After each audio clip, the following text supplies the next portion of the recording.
Tēnā koe e te kaiwhakawā, tēnā koe e te whare. Rau rangatira mā, tēnei te mihi ki a koutou, I runga I te kaupapa o te rā.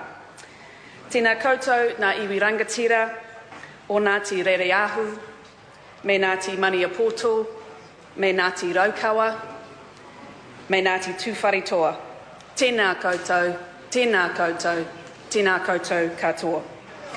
E te minita, kai pā, tō mahi. Nō reira, e te whare, tēnā koutou. Mr Speaker, I am proud as a member of the Māori Affairs Select Committee to stand in this final reading of the Maraeroa A and B blocks settlement bill. I think these third readings are a really special occasion for the House, for every parliamentarian, but more importantly for those of you who travel to witness this very special occasion. So I welcome you here and I thank you for being part of this very special day. This settlement, of course, is in the volcanic plateau to the east of Te Kuiti, which is, of course, very strongly connected to my heart as the Member of Parliament for Taupo. I just want to reflect on some of the comments that my colleagues have made, and in particular, just talk about the benefits that these sorts of treaty settlements bring.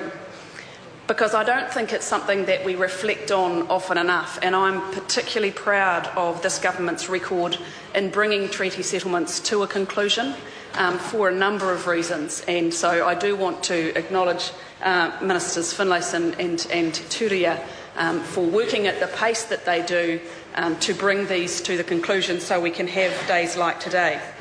But if I look at the wider Waikato region and the absolute powerhouse that Tainui have become, it really provides me just such excitement about what is possible for our wider region with these sorts of settlements. If I look back at an experience I had recently, which was attending a tourism meeting in the small town of Mangakino, and heard about some of the tourism opportunities that have sprung up around that area that highlight the beauty of the Pureora forest. And the thing that really impressed me was the fact that they are able, with this business opportunity, to share the stories, to share your stories, to share them with others, to have it as a completely experiential visit. It's completely in partnership with the environment, and I think that there are so many opportunities. They weave in the stories of your culture, the stories of that place, and share them with others. And I think that's really fantastic, that is one of many businesses that are popping up around Pureora.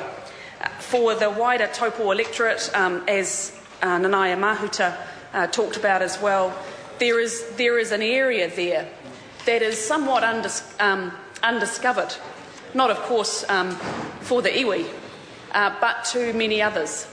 And so if we look at in the northern area, the mighty Mangatautari, we are finally seeing that there are stories being shared there.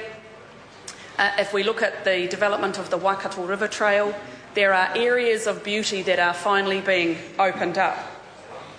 And that benefits all of us.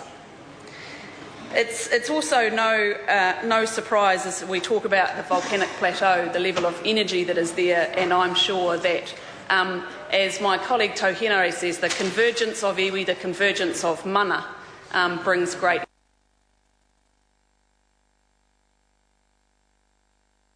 Bring back into the House the comment that was made by Brendan Purin. And I agree that the stories of days like today, the stories about the conclusion of your journey, aren't shared widely enough.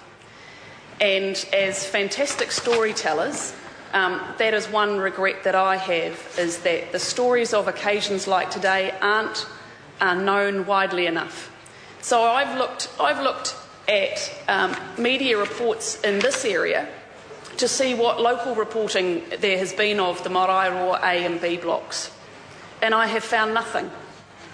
And that saddens me, because it means the wider community doesn't have sufficient understanding of your history, of your journey, of this story. So I do think it's important that we are able to share the stories of the past and the conflict, but more importantly, Mr. Speaker, to share the stories of the resolution.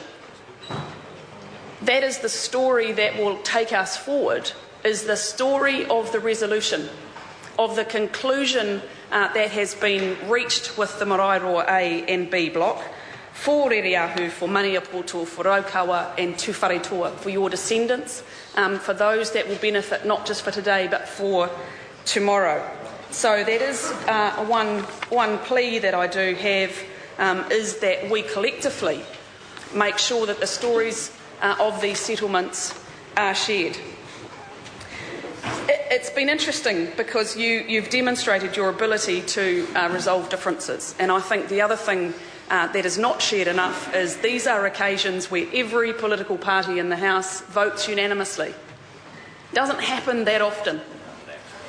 But the ability of us to work together as a House to make progress in these treaty settlements, to make days like today possible, is because of a high level of cooperation with all the political parties in the House, by management skills of the Select Committee Chair, Tau Henare. I do have to say, though, I don't want you under any illusion, the Māori Affairs Select Committee doesn't always work smoothly. We don't always agree.